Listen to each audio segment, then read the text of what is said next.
Bueno, de hecho, el día de hoy que estamos ya de mi reloj, porque el día de ayer decía 31 de noviembre. Como es de los mecánicos, tiene calendario, pero el calendario tiene dos discos con los nombres de los días y los números de los días. Y tiene para 31 días, que son los meses más largos. Entonces, cuando es febrero, tengo que moverle 3 numeritos para que pase del 28 al primero. Si es bisiesto, entonces nada más es 20, nada más le muevo 2. Y los meses de 30 días, ¿cuáles son los meses de 30 días? ¿Se acuerdan cuáles son los meses de 30 días? Julio, septiembre, noviembre. Abril, junio, septiembre, noviembre. ¿Sí? Hace muchos años un amigo de mi papá me dijo, me dio un truco mnemotécnico. La mnemotecnia es el uso de nombres o palabras para recordar cosas.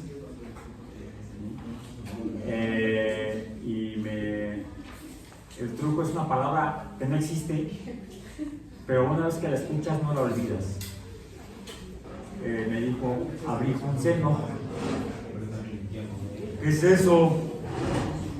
¿Qué es un abrir un seno? Abril, junio, septiembre, noviembre. Abril, junio, septiembre y noviembre. Abril, un seno. Y entonces así no se acuerda, así no se le olvida a uno cuáles son los meses de 30 días. Una amiga hace muchos años de repente yo veía que, ¿qué estás haciendo? Usan la proporción entre la alternancia de meses de 30 a 31 días con la alternancia entre los nudillos y el espacio entre los nudillos. Esa no me la sé. A mí no me sale. Yo soy visual y auditivo. ¿Sí? No soy táctil. Se me olvidan las cosas que toco. Salvo febrero que tiene 28 o 29. Es que a mí se me olvida, no tengo que empezar. Bueno, es como el teclado en el. Cuando llegué a ejecutar instrumentos musicales, yo los ejecutaba en la guillotina. No, cuando llegué a ejecutar, o sea, usar instrumentos musicales para hacer música, me acomodé más con los instrumentos de viento. Ya fueran maderas o metales, que con los teclados o los de cuerdas, porque se me olvida dónde empieza la escala, sobre todo en los teclados. ¿Sí? Lo que sé es que son 5 teclas negras que van más o menos emparejadas, bueno, van emparejadas en secuencia con 7 teclas blancas. De ahí que tenemos la escala heptatónica y la escala pentatónica, que obedecen a algo que sí vimos aquí en el escrito de este lado, ¿no? Las secuencias numéricas. Cuando hablé de el ejemplo de la secuencia de Fibonacci, ¿sí la mencioné? Sí, ¿no? Creo que sí. Si no, revisamos los videos de clase. Y les mencioné las secuencias armónicas. Las secuencias armónicas, la más simple desde un punto de vista físico, es la secuencia de los números racionales. Un entero, un medio, un tercio, un cuarto, un quinto, coma, así, como filas de números. Esas son las secuencias numéricas, filas de números. Y esta, si por aquí se atraviesa un físico por la puerta y yo por la ventanita, dice, sí, una secuencia de armónicas. Si tomamos una cuerda de guitarra, una cuerda de violín, una cuerda de piano, o una cuerda para saltar, ¿sí? O un hilo que tensamos vertical y lo empezamos a, no sé si han visto la evolución ustedes cuando estaban más chicos y jugaban a saltar la cuerda, a veces en lugar de darle vueltas a la cuerda se ponían a jugar culebritas, ¿no? ¿Sí? Y dependiendo de la longitud de la cuerda, qué tan rápido la subían y la bajaban, podía la cuerda hacer un arco arriba y moverse luego para abajo, y hacer un arco abajo y moverse como una, de esta manera, algo así, diríamos, toda la cuerda oscilando de arriba hacia abajo. Si aumentamos la rapidez de la oscilación de la cuerda, seguramente les pasó que de repente la cuerda hacía esto, ¿no? Se formaba una onda. Bueno, esta es la cuerda entera. Si la oscilamos más rápidamente, tenemos una onda, y es donde está formándose la onda, con la mitad de la cuerda. La mitad está arriba, la mitad está abajo, y cuando está del otro lado, la mitad está abajo y la otra mitad, la que está abajo, está arriba. Se forma lo que llamamos una onda, pero esta onda se forma en realidad porque en medio de la cuerda está lo que llamamos el nodo de la onda. Así le llaman los físicos, que tal vez se asomarían por la verdad. Si la movemos, si la oscilamos más rápido, si aumentamos la rapidez de oscilación, quizá les pasó que veían entonces que ocurría esto. 2/3 de la cuerda en los extremos estaban arriba y el tercio de medio estaba abajo. O viceversa. O sea, está en tercios dividida la cuerda. ¿Y de qué depende? De la rapidez de oscilación. Si aumentamos la rapidez de oscilación, ¿qué va a pasar? Va a volver a ondularse en cuartos, y luego en quintos, y luego en sextos. Lo que estamos viendo aquí es, y esto es importante porque seguramente algunos sistemas de ingeniería así funcionan, algunos sistemas de ingeniería como reactores, donde están poniendo medios de cultivo con lactobacilos o bacterias para obtener algún producto, y los cuales, para que los bichos crezcan bien, felices, y puedan ustedes obtener el producto que están buscando. Si son lactobacilos, quizá quieren obtener yogurt o algún, ¿cómo llaman? A esos productos. No, los que vienen con bichos, que sí deben comer, ¿eh? Hay cosas como las garnachas afuera del metro Tasqueña que no deben comer, porque entonces se enferman. Le llaman para contribuir a la microbiota. Es más, le llaman microbióticos. Y ya es complementos alimenticios para mejorar la digestión. Es un campo de trabajo en la industria alimenticia a la que se pueden dedicar ustedes una vez que se titulen de ingeniería de alimentos, por ejemplo. O, ¿quiénes están en hidrobiología? ¿Sí? Por ejemplo, para entender el comportamiento de corrientes oceánicas, o qué tan, a veces hay que hacer muestreos en el mar, ¿sí? Pues en la costa se llama muestreo ribereño, o quizá mar adentro. Y entonces no solamente tienen que atenerse al lanchero que contrataron o al navío en el que están viajando y dejar todo en manos del capitán del cayuco o del buque, ¿sí? Deben ustedes ser capaces de poder tener idea de qué tan fácil les va a ser trabajar o no el muestreo en el sistema acuático que van a trabajar, que van a estudiar. Y eso depende de las condiciones meteorológicas y ambientales del sistema, qué tan rápidamente se van a marear y vomitar o no. Y eso depende del oleaje. Entonces ustedes, si entienden esto, pueden saber incluso, bueno, sabes que sí vamos a poder muestrear hoy porque tenemos una frecuencia de oleaje de tanto. buque va a estar más o menos estable y podemos muestrear con confianza. O no, ¿sabes qué? Nos esperamos a ver cómo está el tiempo mañana o más tarde, porque esto tiene que ver con el sistema, con energía en el sistema de agitación, sea en un reactor con lactobacilos, o sea en un cuerpo de agua en el cual voy a muestrear. ¿Sí? No es solamente de interés para el físico que puede pasar, sí son las armónicas de los sistemas de las ondas sinusoidales, porque estas se definen y se obtienen los números que nos dicen qué tanta energía hay en un sistema ondulatorio mediante el uso de funciones trigonométricas, las cuales vamos a ver más adelante. ¿Okay? Entonces, si uno entiende lo que son las secuencias armónicas, uno puede entonces ya estar preparado para abordar la comprensión de las funciones trigonométricas y obtener los números que necesitamos para entender cómo va a estar el lugar, lo que vamos a trabajar o dónde vamos a trabajar. Por eso es importante que vean eso y lo entiendan razonablemente.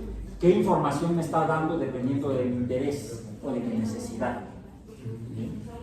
Esas serían, por ejemplo, lo que llamaríamos las armónicas de un sistema oscilante, que puede ser un cuerpo de agua, la superficie de un cuerpo de agua, o de un sistema en agitación. Porque algunos sistemas de cultivo para producción de bioproductos, biomoléculas, o incluso hasta de microorganismos, queremos obtener, que necesitamos producir no el producto molecular, la sustancia, puede ser un fármaco, o puede ser los organismos, la microbiota, los microbióticos.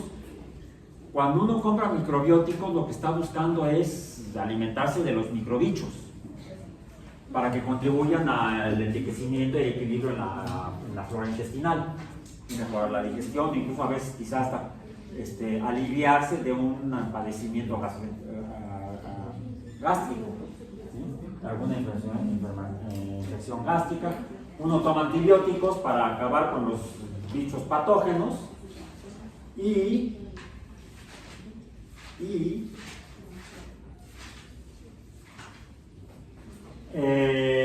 cuando toman antibióticos, ¿qué sucede con la flora intestinal? La flora intestinal son bacterias.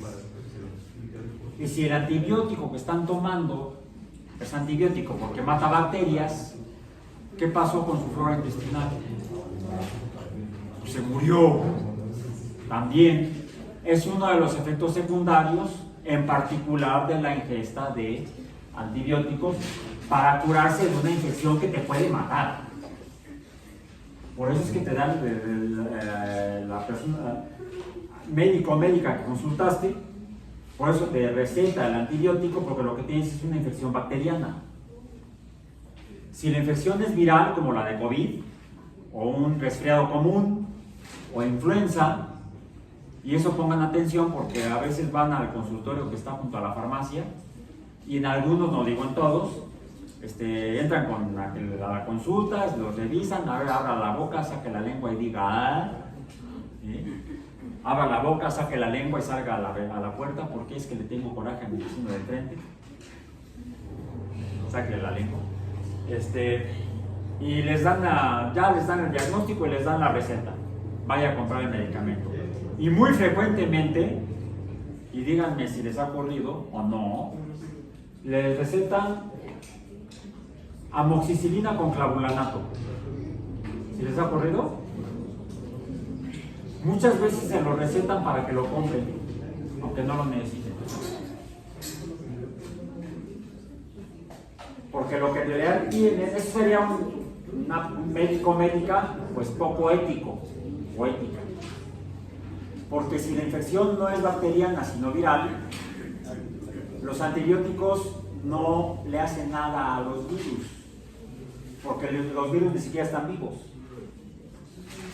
No son seres vivos, son entes biológicos, no tienen metabolismo.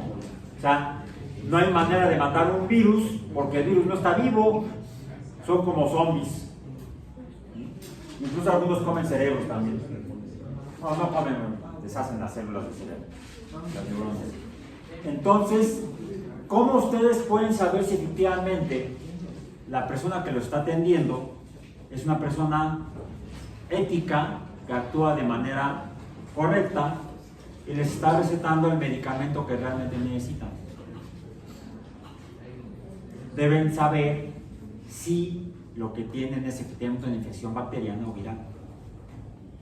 Característica común de las infecciones bacterianas, a diferencia de las virales, solamente algunas virales producen fiebre y enfermedades respiratorias, no todas.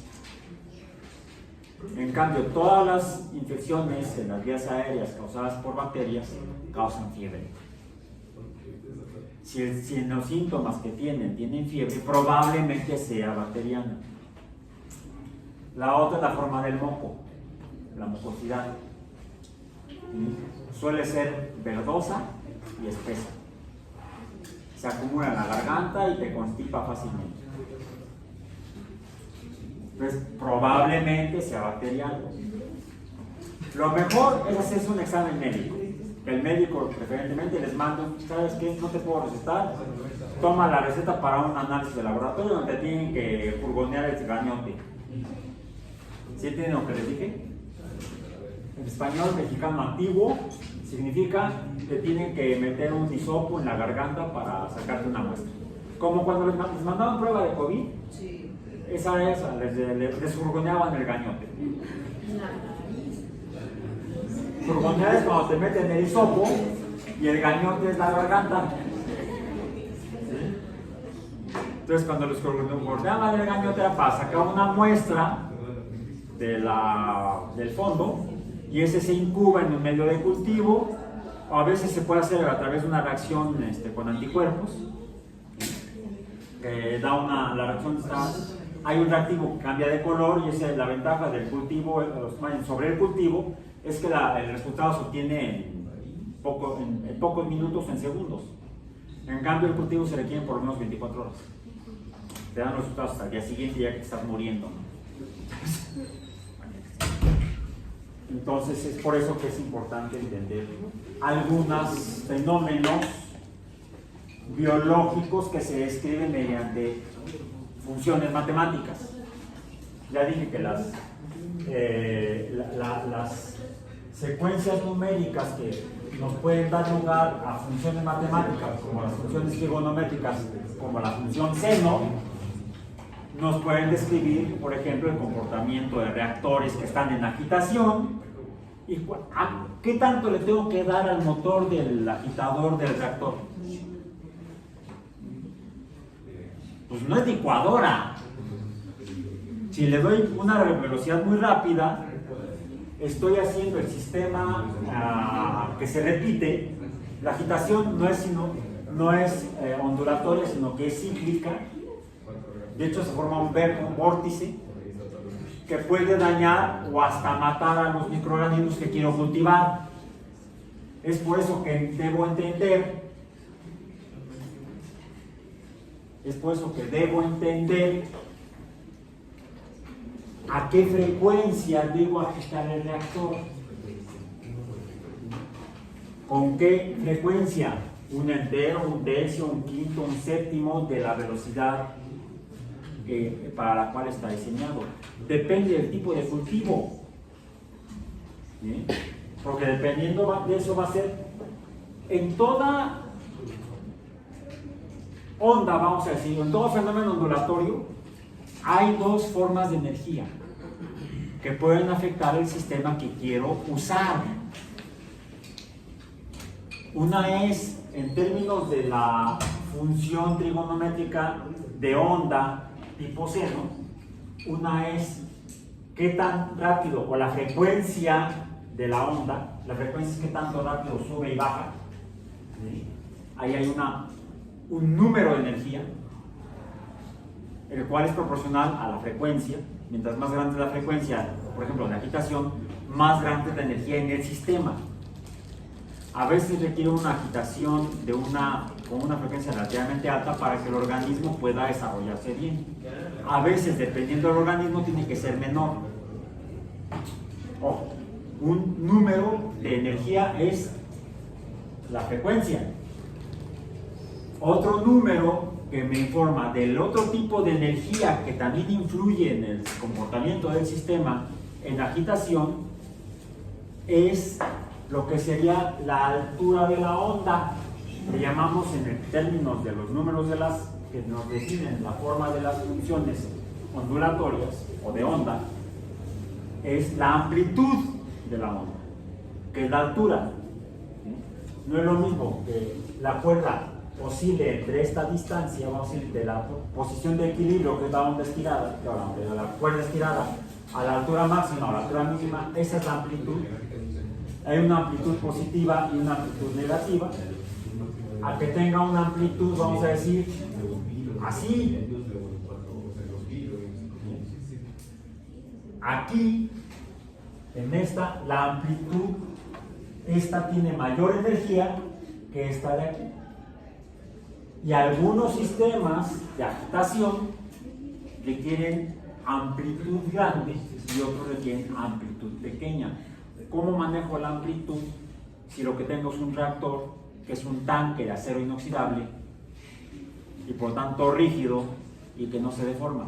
Si no puede ampliar no puede aumentar la amplitud del tanque, ¿cómo lo manejo?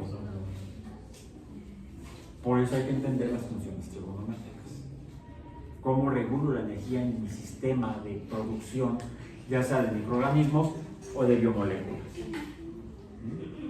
Bueno, y ya que estamos hablando de reproducción de organismos, vamos a abordar nuestro tema de hoy. Decía yo que no dije la fecha, ¿verdad? Sí que lo de mi reloj. Bueno, la fecha de hoy es finalmente 2 de diciembre. Ya empezó el último mes del año del calendario gregoriano, diciembre, porque en el calendario anterior, que era el juliano, no era el último mes. En el calendario establecido por Julio César, el calendario juliano, el año empezaba en marzo.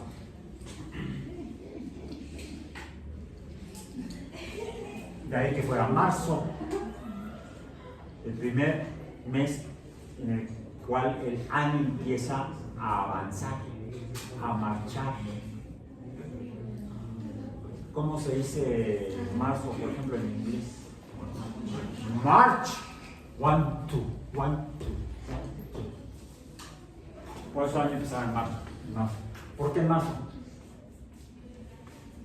¿Qué ocurre en marzo? La primavera. El inicio del año era con el inicio de la primavera. Luego llegaron los cristianos y todo lo jodieron. 2025. Bueno, actualmente 2025, todos los años comienzan en enero. Este es el último mes de este año. Y estamos en precálculo. Ok, bueno, entonces, la clase pasada abordamos un tema que era de interés para ustedes porque iban a tener clase de química. Digamos que finalmente no hubo. Aunque no parezca, lo que adelanté, que vamos a ver más adelante, la próxima clase, con mayor detalle, mencioné los números logarítmicos. Y en particular relacionados con el concepto químico de acidez. La acidez, ¿cómo se define en química? ¿Cómo se define? No cómo se mide, ¿cómo se define? No. ¿Cómo se define? No cómo se mide. Se mide con el pH. Pero ¿cómo se define la acidez? ¿Qué es algo ácido? Desde un punto de vista químico. Podemos decir que es algo ácido, pues sabe ácido. Pero ¿por qué sabe ácido un alimento? Por ejemplo, el jugo de limón. Por ejemplo, los frijoles echados a perder. Por ejemplo, el vino echado a perder. ¿Por qué el vino echado a perder sabe ácido? La concentración de iones hidrógeno, ¿eso dónde viene en el caso del vino? ¿De dónde vino la acidez del vino? A ver, el vino, en el caso de los vinos, ¿qué son los vinos? ¿Qué tipo de bebidas son los vinos? ¿Qué tipo de bebidas son los vinos? ¿Eh? Alcohólicas, bien que sabes. Me encanta el vino. Todo con moderación, todo con medida, nada con exceso.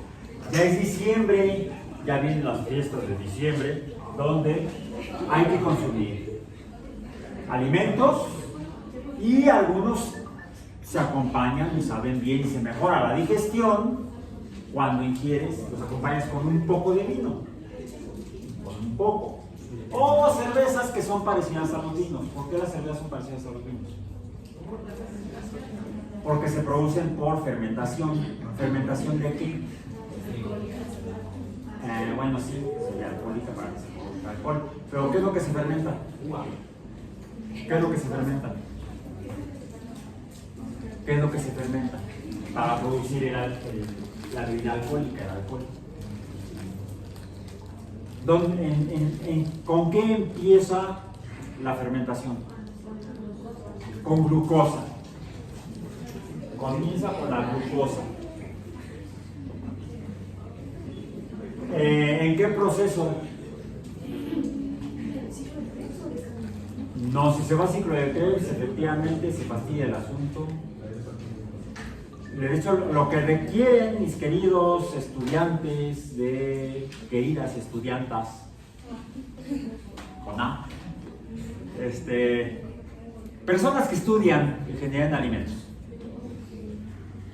lo que deben evitar cuando quieren producir vinos es que las levaduras, que son hongos que están poniendo en el medio que tiene glucosa, que proviene ¿de dónde proviene la glucosa?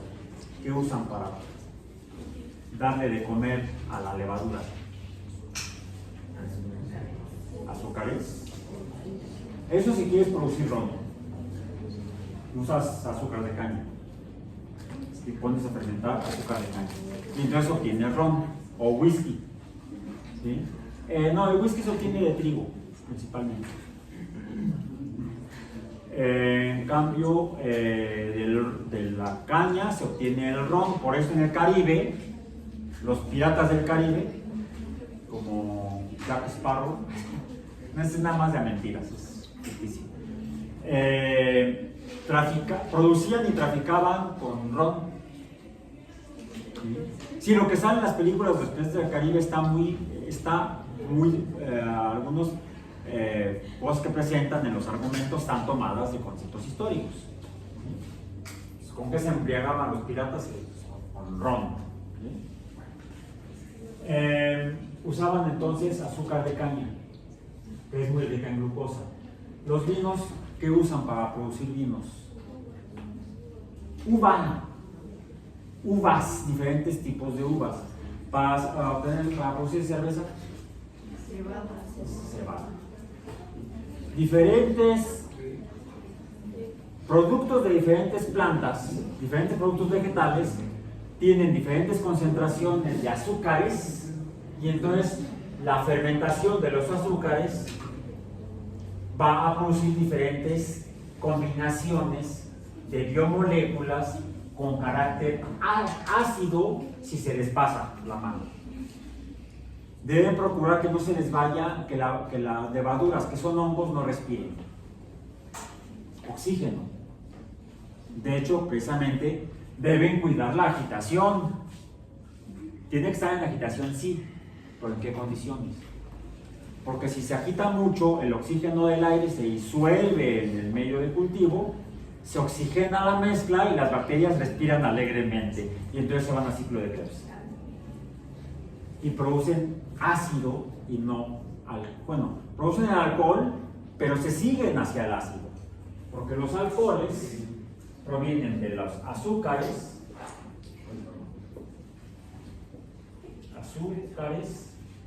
que son aldehídos y cetonas con grupos alcohólicos, y no me refiero a los grupos alcohólicos anónimos, sino a los grupos OH, son enoles o son cetonas.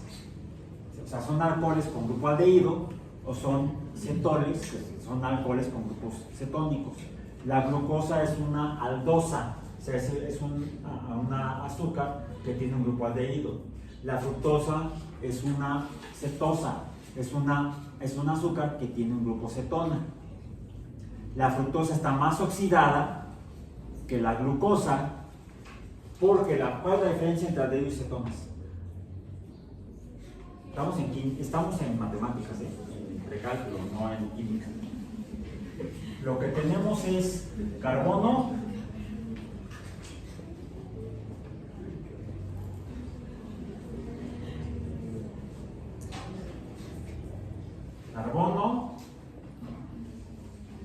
oxígeno. El carbono se está oxidando doblemente. ¿Por qué se está oxidando doblemente el carbono? ¿Por qué hay una doble oxidación en esos dos carbonos? ¿Por qué? ¿Por qué?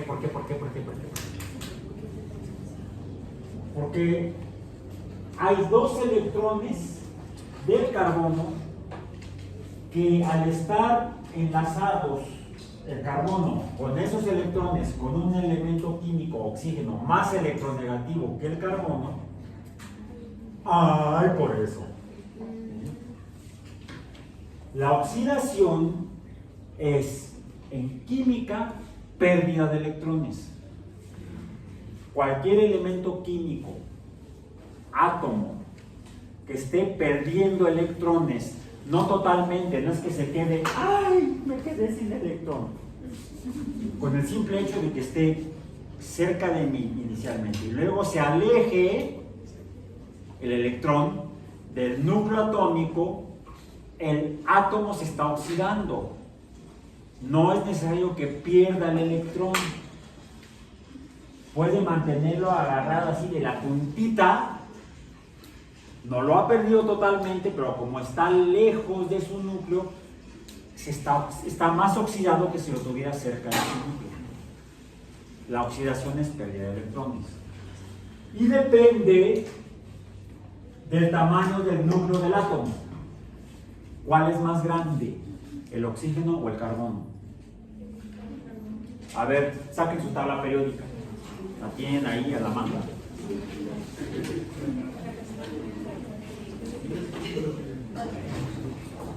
Ok, acomódenla bien. El hidrógeno arriba, el rubidio abajo, el hidrógeno a la izquierda, el flúor a la derecha. ¿Sí? Entonces, hay que ponerla en cierta posición para que funcione, si no, no funciona. ¿Dónde está el carbono? Más o menos en medio. ¿Sí está en medio? ¿No? Sí, está en medio. Préstamela. Dice que está a la derecha. Lo que pasa es que estas tablas tienen trampa. Es matemáticas. Es precálculo. Es aritmética. Es teoría de conjuntos numéricos. Estas tablas están organizadas por números. Hay varios tipos de números. Hay números romanos y hay números indoarábigos. Los números romanos se utilizan para indicar familias de elementos químicos. ¿Cómo se llama? Elementos alcalinos, número romano 1. Elementos alcalinotérreos, número romano 2.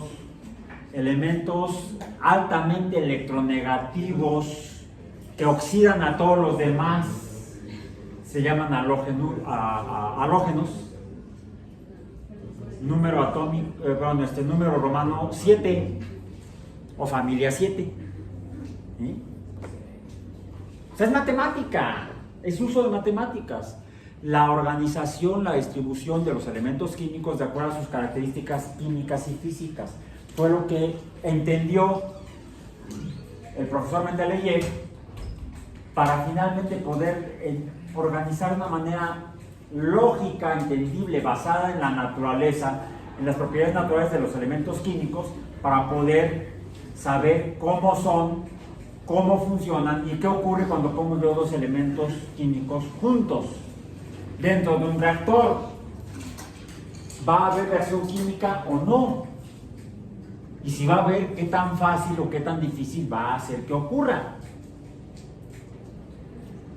Estas tablas, mediante números, organizan las propiedades, están organizados de acuerdo a las propiedades de los elementos químicos, propiedades físicas y químicas, representadas mediante valores numéricos. Mientras más grande es el número que se le asigna a un elemento químico, ¿qué tiene más? ¿Qué tiene más el beridio que el litio? El litio es número atómico 3, el beridio es número atómico 4. Entonces estaba yo hablando con un cuate y me equivoqué, le dije boro. Siempre me hago bolas entre el beridio y el boro. Empiezan con B alta. Y están muy cerca. El boro está muy cerca. ¿Sí está muy cerca el beridio y el boro? A ver, ¿cómo está? ¿Están cerca el beridio y el boro? ¿O no? Bueno, el beridio es número atómico 4. El boro es el número atómico 5. ¿Qué tan cerca están? 1. La diferencia es 1 de 4 a 5. ¿Y dónde están colocados en la tabla? ¿Por qué? Si deberían estar después del 4, sigue el 5. ¿Por qué están así? Revisen cuál es el elemento químico. Está en la 1, 2, 3, cuarta fila. Cuarta fila. Tenemos columnas y tenemos filas. El tercer elemento que está en la cuarta fila. Tercera columna, cuarta fila. Escandio. ¿Qué número atómico tiene? 21. Los números que estamos diciendo son los números atómicos. 21. ¿Y el previo? ¿Qué número tiene? ¿Cuál es el número? El que está antes del... Calcio, ¿qué número es? 20, ok. En la fila donde empieza el escandio, ¿cuál es el último antes de un montón de elementos que están hacia arriba y hacia abajo? El último es de esa fila triple, de la primera fila de la fila triple. O sea, empezamos con el escandio. El último de esa fila es el zinc. ¿Qué número tiene? 30. ¿Y el que sigue? 31. Ok. Váyanse a la tercera fila. ¿Qué número tiene?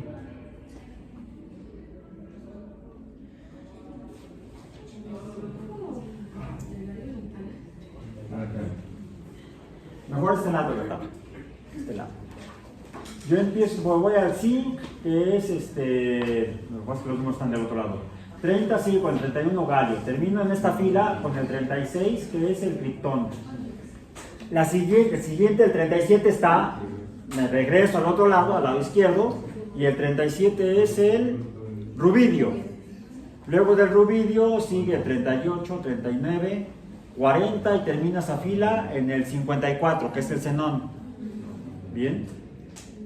Luego me bajo a la siguiente fila, donde está el cesio. ¿Sí? ¿Qué número es el cesio? 55. Luego sigue el bario, 56. Luego lantano, 57. Y luego hafnio, hafnio. Aunque la H en español no suena, en químico sí suena. Sí, no es hafnio, es hafnio. ¿Qué número tiene?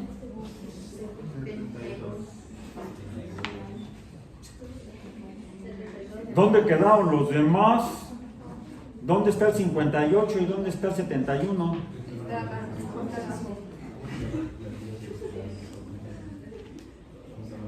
Si la tabla la hicieran de acuerdo a como está originalmente diseñada por Mendeleev, la tabla tendría este largo. Porque después del 57 tendría que seguir el 58. Y así hasta el 72. ¿Y qué creen? Así estaban las tablas hasta 1944. Las vendían como códices prehispánicos. ¿Sí los han visto en los museos? Así plegados. ¿Sí? Bueno, era muy impráctico. Y entonces el profesor Silver, que trabajaba en el proyecto Manhattan, secreto entonces, supuestamente, aunque la Unión Soviética ya sabía, Stalin ya sabía el proyecto Manhattan, la bomba atómica secreta, los que no sabían eran los alemanes. Se le ocurrió, esto está muy impráctico, agarró unas tijeras, la cortó, paz, la pegó e inventó la tabla periódica moderna. Para que fuera más práctico y pudieran ustedes comprar en la papelería de enfrente en una hoja tamaño carta. Horizontal. Formato de paisaje y no de retrato. Ahí se llama en fotografía. Cuando la foto es vertical es retrato, cuando la foto es horizontal es paisaje. Bueno. Es por eso que de repente vemos raros los números, porque después del... ¿Dónde está el 58? Está acá abajo. Estas dos tripas tendríamos que ponerlas aquí en medio y entonces la tabla se alarga. Les digo, así estaba antes, de 1944. ¿Sí? En 1944 estaban trabajando todavía en el proyecto Manhattan, finalmente fue en mayo del 45, cuando después de que Alemania se rinde, pierde la guerra, pero todavía estaban los japoneses ahí resistiendo en el Pacífico.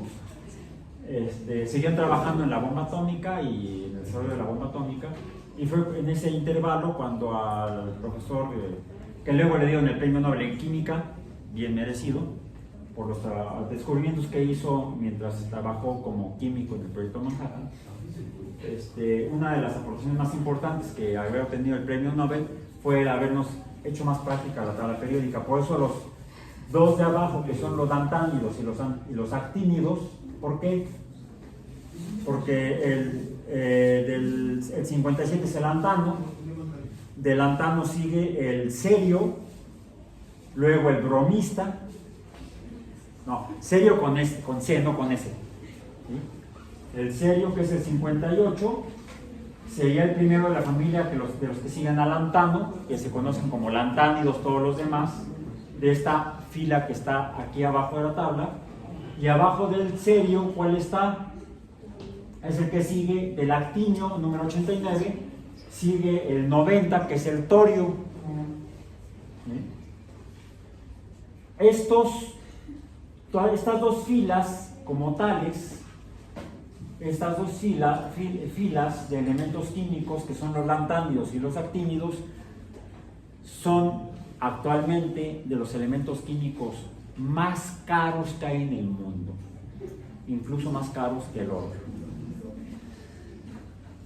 Porque su número nos dice por qué. ¿Qué tan grandes son sus números? Son los más grandes, ¿no? Por ejemplo, tenemos al final, tenemos al herbio, al tulio, al milio, el tulio y el milio, no, el iterio, el lutecio. Estos son los que se conocen como tierras raras. ¿Por qué son tierras raras? Porque los elementos químicos se forman en el interior de las estrellas y sobre todo de las supernovas. Es lo que se llama la nucleosíntesis o la síntesis de los núcleos atómicos, que requiere una gran cantidad de energía, y esa gran cantidad de energía existe en el interior de las estrellas. Como se requiere que vivan muchas estrellas para producir un poco de elementos donde los núcleos atómicos se están pegando para formar elementos grandotes, pesados, masivos deberíamos decir, hay muy pocos en el universo y por lo tanto pocos en la Tierra, pero tienen algunas propiedades físicas que permiten llevar a cabo procesos físicos muy curiosos, como por ejemplo corrientes eléctricas, cambios de voltaje, interacciones entre producción de ondas de radio, más fácilmente que otros elementos químicos, y eso con el desarrollo de la tecnología electrónica los ha hecho muy necesarios y útiles, pero son escasos. Y si obedecemos a las leyes del mercado, ¿qué es lo que sucede?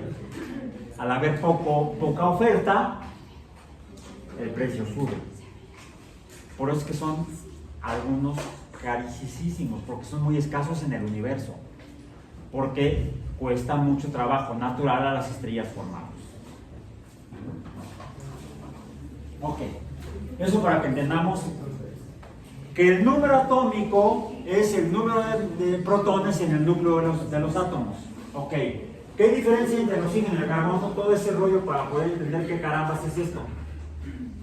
¿El oxígeno dónde está? Del lado derecho. ¿Cuántos protones tiene en el núcleo? ¿Cuál es su número atómico? 8. ¿El carbono cuántos protones tiene en el núcleo? 6. ¿Cuál tiene más? El oxígeno. Los protones tienen una propiedad física. ¿Cuál es? Carga eléctrica. Positiva. Y los elementos químicos se unen entre sí por otra carga eléctrica. ¿Cuál es? La negativa de los electrones. ¿Por qué se pueden unir los elementos químicos? Porque obedecen a la ley de Coulomb. Cargas opuestas se atraen. El protón del núcleo atrae al electrón del átomo del electrón del otro átomo.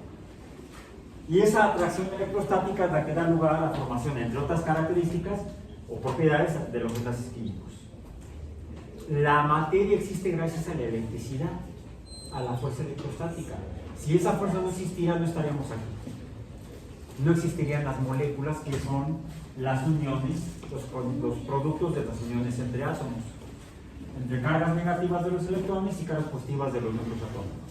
Bueno, mientras más cargas eléctricas positivas haya, entonces les voy a escribir aquí la ecuación de Coulomb.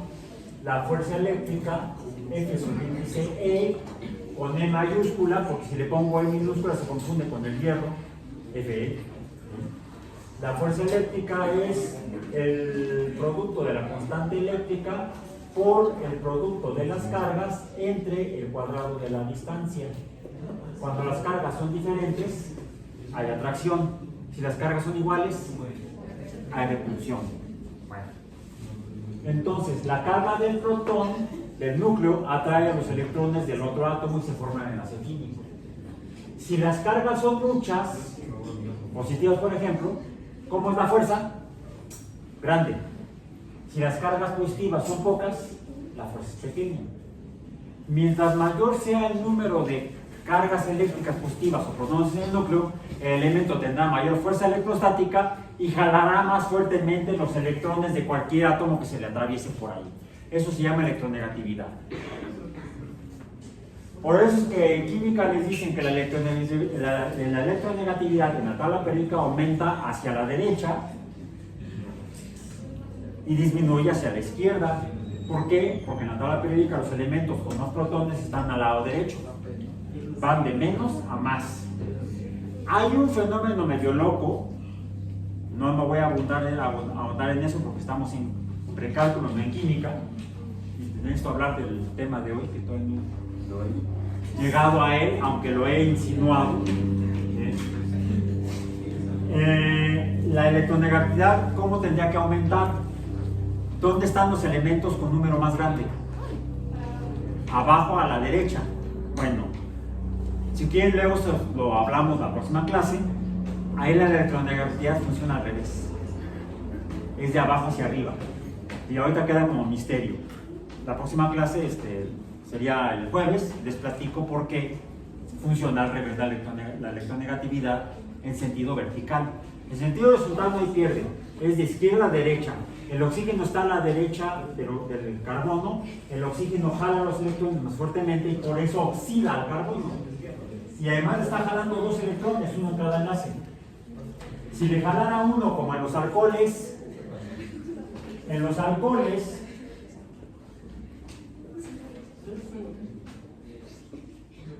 el carbono está perdiendo un electrón hacia el oxígeno, mientras que en los aldehídos y las cetonas, el carbono está perdiendo dos electrones, no uno. Por eso aquí lo que tenemos es una reacción de oxidación. Porque el carbono, que sería pasa de perder un electrón a perder dos. Está más oxidado. Por eso es que la glucosa, que tiene esto, además también, se oxida cuando se transforma de alcohol a aldehído o cetona. En el caso de los aldehídos, tenemos esto, ¿no? En el caso de las cetonas tenemos R, donde R es un radical orgánico. Acá, por supuesto, estoy asumiendo que también hay más carbonos. ¿Cuál es el aldehído más pequeño? El que tiene un carbono y dos hidrógenos. Sería el metanal o formaldehído. ¿Sí? ¿Cuál es la cetona más pequeña? No hay de un carbono. Porque si fuera un carbono, pues sería hidrógeno. La cetona más pequeña es la que tiene aquí CH3, que vendría del alcohol que tiene, vuelvo a poner así para borrar, CH3. ¿Qué alcohol es ese? CH3, CH2OH.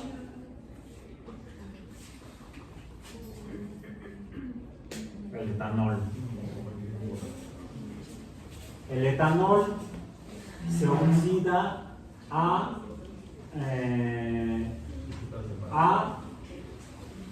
¿esto qué es? Acetona. Y esto sería, si fuera el equivalente, CH3 sería acetaldehído. Bueno, cuando la glucosa se oxida y se pasa de más, en lugar de formar alcohol, forma acetaldehído. Y el acetaldehído se puede oxidar y finalmente llegamos a la acidez, a H3CO2H, donde este hidrógeno sale fácilmente como protón, y entonces este es un ácido. Si este es el acetaldehído que viene del etanol, ¿este ácido cuál es? ¿Cuál? El ácido acético. Le decimos acetato cuando pierde el hidrógeno como ácido y queda entonces la sal del ácido, que es la sal acetato. El acetato es la sal del ácido acético. Como lo que hace es proporcionar esto, la acidez se define como la concentración de iones hidrógeno. El logaritmo negativo de la concentración de iones hidrógeno es el pH, que fue lo que vimos en la clase anterior, para su clase de química. Esto viene de aquí. Mientras más acetaldehído se transforme en ácido acético, más moléculas de ácido acético habrá que puedan proporcionar iones hidrógeno al medio, mayor será la concentración, obtenemos el número logarítmico y lo multiplicamos por -1 y nos va a dar el valor de pH. Bien, ahora, ¿esto de dónde viene el logaritmo? Y finalmente llegamos al tema de hoy. Bueno, hemos estado hablando de funciones. Y escuchen aquí, si no lo que va a ver van a ser de funciones. Una función es una relación entre cantidades. Voy a abrir esto. Por ejemplo, las funciones lineales. ¿Bien? Donde X y Y son variables. ¿Bien? Cualquier otra letra será una constante. Y aquí tenemos dos constantes en las funciones más simples. ¿Cuáles son? Las lineales, las que dibujan líneas rectas, porque el valor de Y depende del valor de X en función de un valor proporcional, vamos a llamarle A. ¿Sí?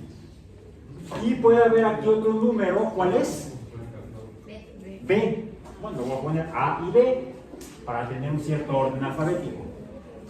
En lugar de la famosa M de la ecuación, de la fórmula general de las funciones lineales, de la línea recta. ¿Bien? Bueno.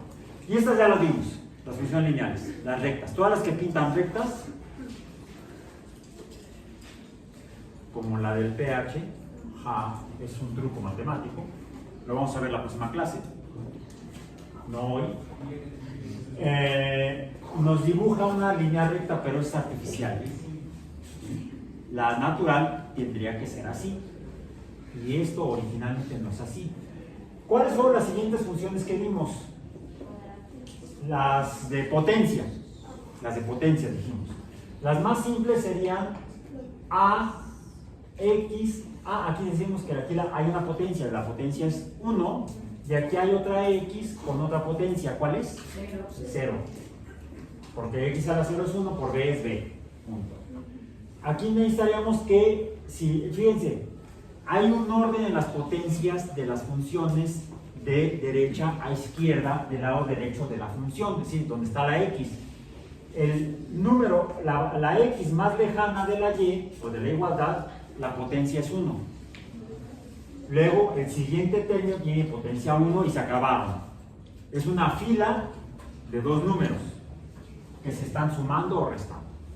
Por lo cual, no sería una secuencia numérica, sino una serie numérica. Una serie numérica es una suma de números.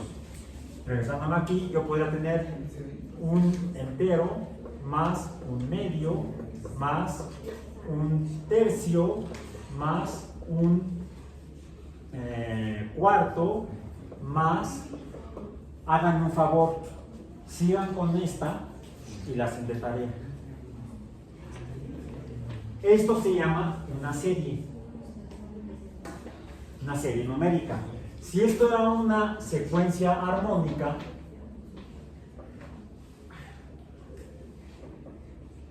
la más simple de las armónicas de una cuerda que esté oscilando, tenemos una secuencia armónica. Aquí, ¿qué tendríamos? Una serie armónica. La diferencia entre una serie y una secuencia es que mientras que una secuencia es una fila de números nada más ordenada, tiene que haber un orden, si no es una secuencia. Una serie numérica, ¿qué es?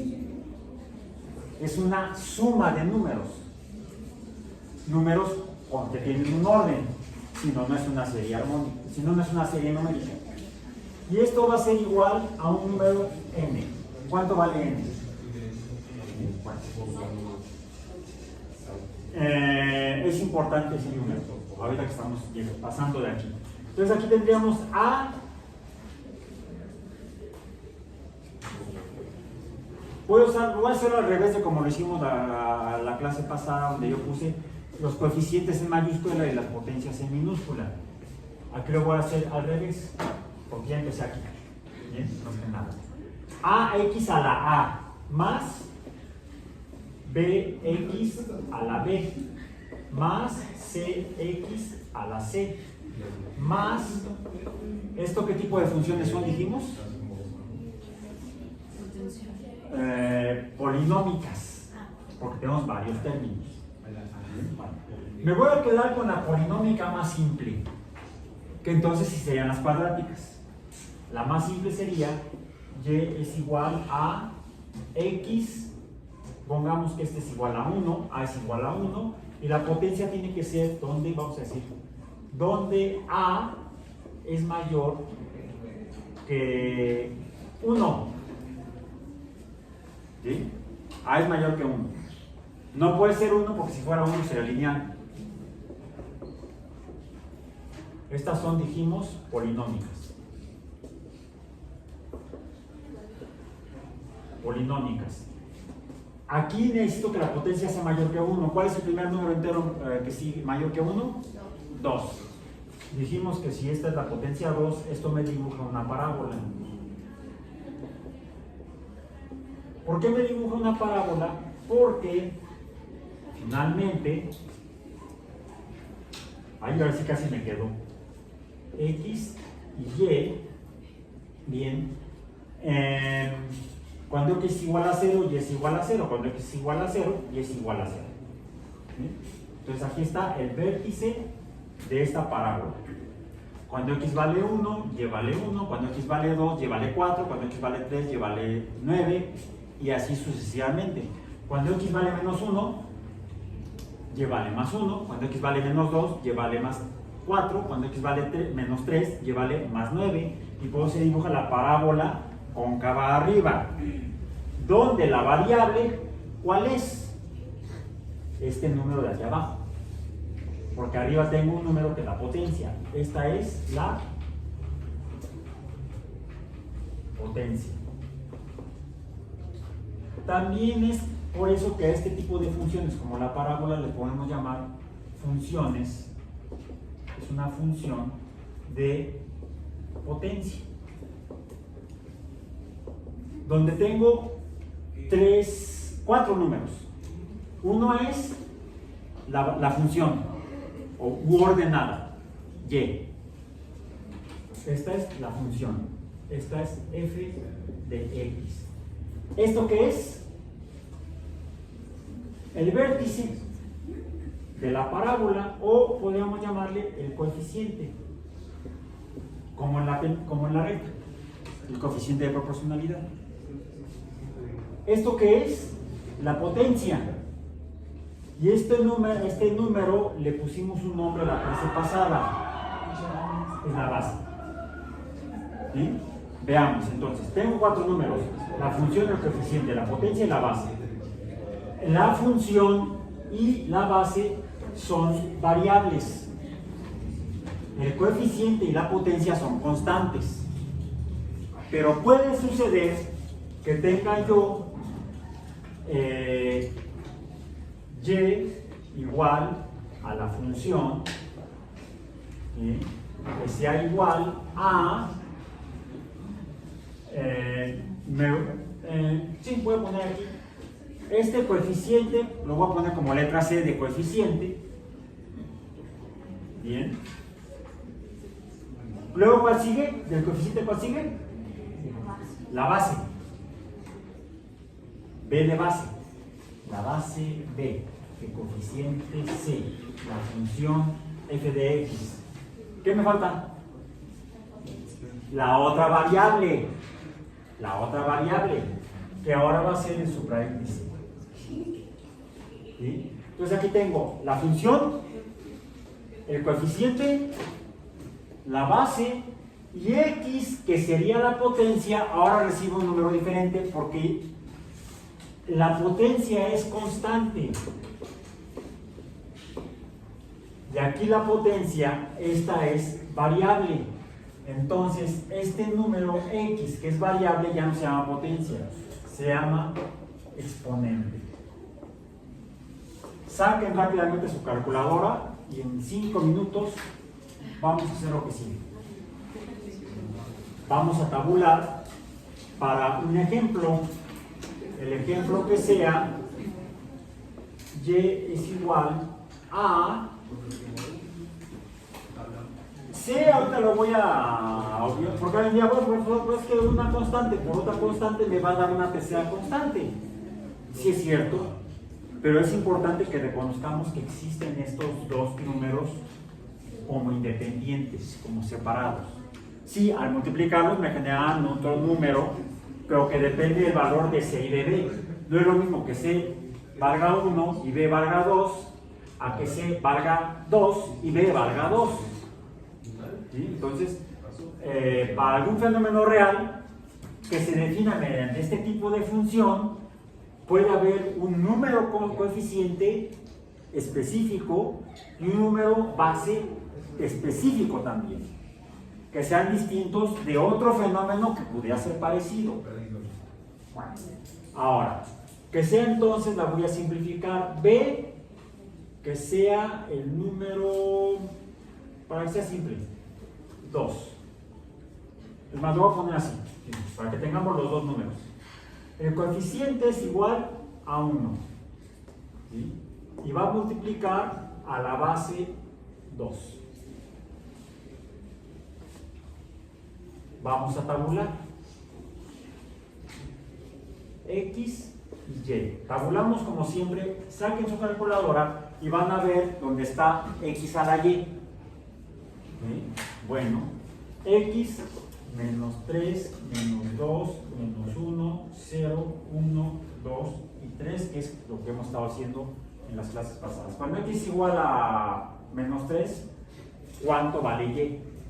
Como estamos multiplicando por el coeficiente 1, pues queda esto simplificado a 2 a la X. 1 por 2 es 2 a la X. X, cuando X es igual a menos 3, ¿cuánto vale Y? ¿Cuánto?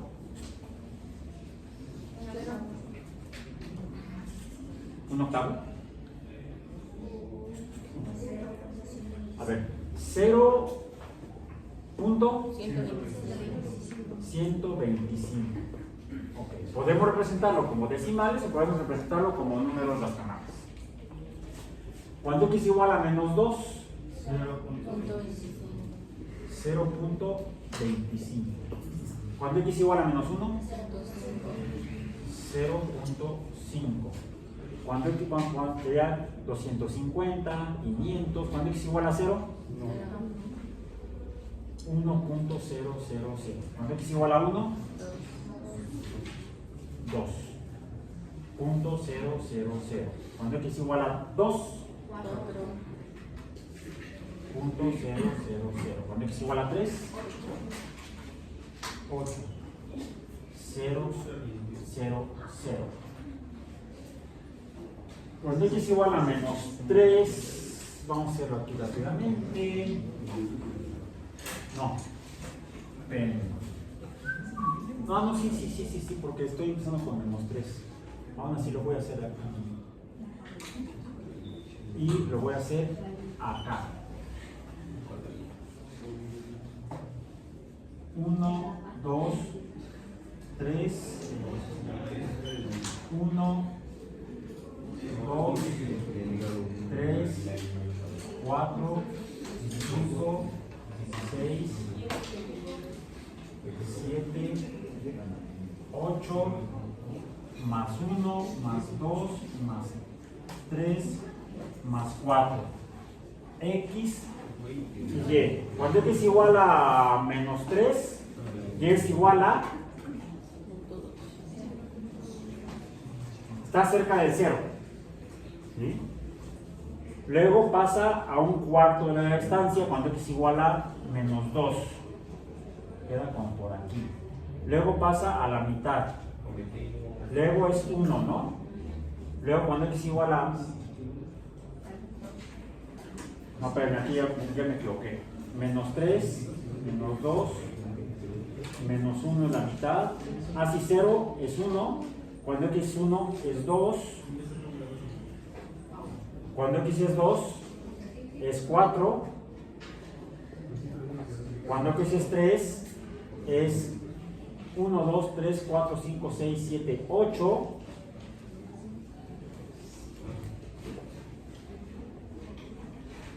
Un poco más para acá. Aquí. Cuando X es 4, 16, ¿no?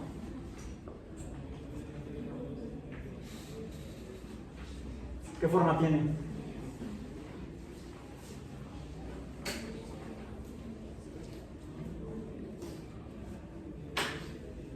¿Es una parábola? ¿Es una parábola? A ver, cuando x fuera menos 10, que estaría como por acá. 1, 2, 3, 4, 5. Por acá sería menos 10. ¿Cuánto da?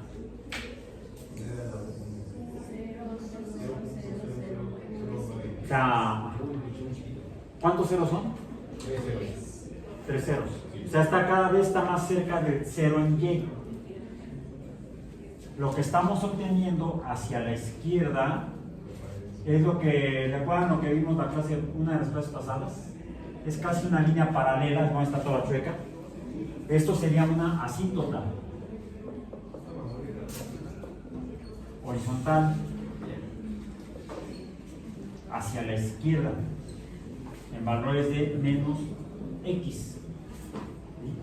Valores cada vez más grandes negativos se van a acercar cada vez más a 0, pero nunca voy a llegar a 0.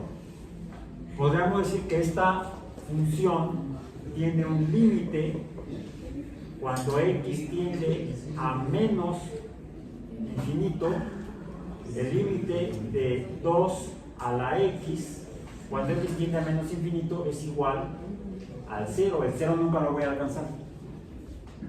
Es el límite, el valor no definible, porque no lo puedo obtener en el lado derecho de la tabla. Cuando x es muy grande, negativo. Hacia la derecha, en cambio, ¿qué ocurre?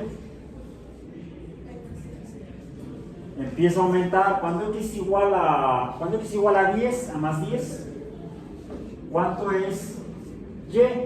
2 a la 10. 2. ¿Cuánto? 1024. ¿Cuánto dijiste? 1024. Hay que pedir prestado uno de los telescopios de la noche a las estrellas para poder verlo. Cuando x es igual a 100, 2 a la 100, ¿cuánto es?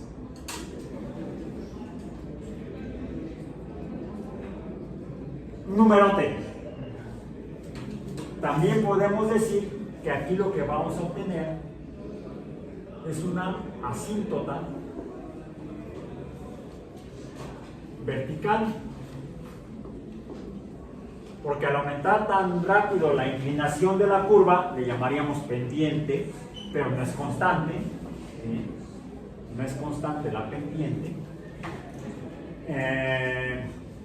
Podemos decir entonces que la función y igual a 2 a la x tiene también un límite cuando x tiende a más infinito, el de 2 a la x. ¿Y cuál es el valor no obtenible? Pues va aumentando y aumenta y aumenta y aumenta, sería más infinito. Bueno, este tipo de funciones donde la variable independiente x o abscisas es la potencia, ya no se llaman funciones potenciales o de potencia, sino que se llaman funciones exponenciales. Y las funciones exponenciales son las que nos van a dar lugar a el concepto de los números logarítmicos. Los números logarítmicos también se pueden definir con base en las funciones exponenciales, pero eso lo expondremos en la próxima clase.